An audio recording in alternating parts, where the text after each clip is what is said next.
so now we'll sew the darts. We're going to start with the closed-ended darts. And just like we did in the sample earlier this semester, we're going to sew it the same way. So let's mark part of that box. And remember, we're only marking the side that we can see when we're sewing it. So I'm marking the 2 points of the box and then down to the tip of it from that box that's in the center. Okay? And then on the other side, I just need to mark from the top of the box to the dart tip, because that's all I'll see when I'm sewing that side.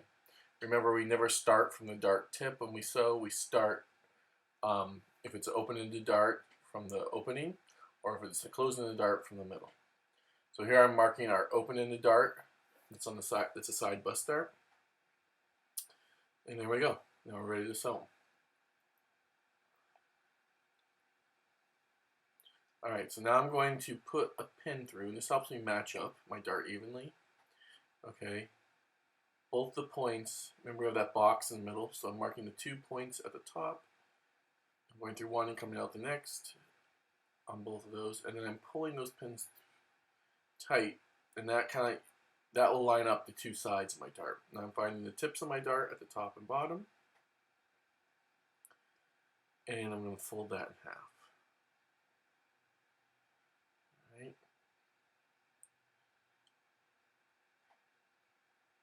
I'm just making sure everything's lining up. Got my 2 tips, yep. And then I like to just kind of crease it right there on the table. And now I'll put some pins in to kind of hold it in place. So these pins are going through all layers.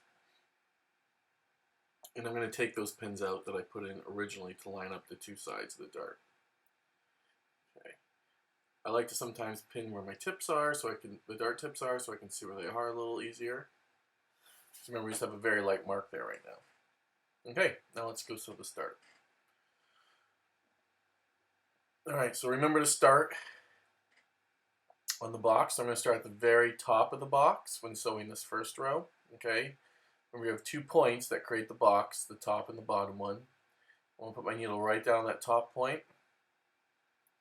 and back tack, and I'll stitch to the bottom of the box, stop, and I'll put my needle down and lift my foot up so I can go diagonally towards the dart tip. Put my foot back down, begin stitching again. And when I'm about a 1/2 inch to a 1/4 inch away from the tip of the dart, remember to shorten your stitch length. And then sew off for about 1 inch. Or you can do any of the other ways we learned to end a dart, by tying off or threading a needle and going through the dart sequence. Now I'm flipping this dart around, and I'm going to start again in the middle of the box. Okay? Again, this is just like our closed-ended dart demo. I'm going to back tack and then go up to the top point of the box, put my needle down, my foot, and then diagonally stitch out. And when I'm about a 1/4 inch away, I'm going to shorten my stitch length and then stitch off. There we go. Alright, so now let's do the closed-ended dart. Now it's very important to not get the tips of the darts, the closed-ended dart with the open-ended dart tips confused, because they're very close to each other. Remember, on the closed-ended dart, you have 3 notches on the opening. Bring the 2 outside notches together, back tack, and just go ahead and stitch to the tip of it. When you're about 1/4 inch out from the tip, shorten your stitch length, and then just stitch off. Alright. And now we've sewn our darts. Do that to both sides of the blouse front. And when you're done, we're going to press them. Now, on the demo, if you remember, I showed you different ways to finish the closed-ended dart. On the open-ended dart, the one I'm pressing now, just press it down towards the hem of the blouse. Okay, and I like to put the tip of the dart right at the end of my sleeve board, and that helps give it nice and pressed and blended in. Okay, on the closed-ended dart, if you remember, I showed you that you can just press it towards the center, okay? Because we're not lining this garment, okay? We're going to clean finish any seams, any raw seams when we're done.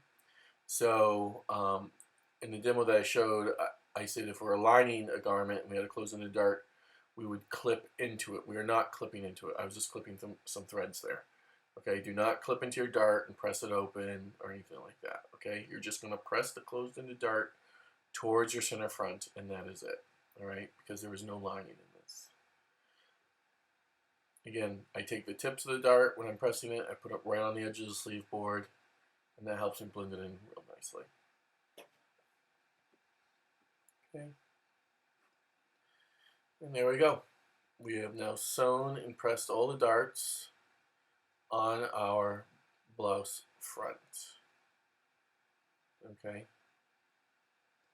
that's what it looks like.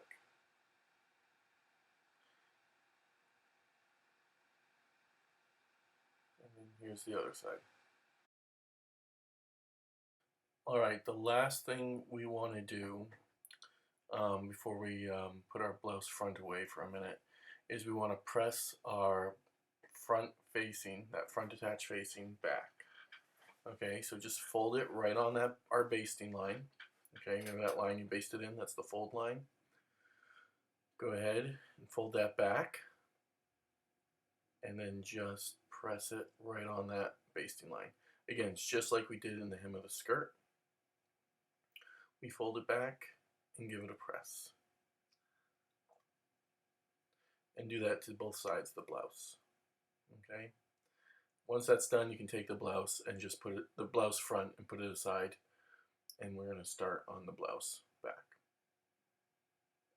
Okay.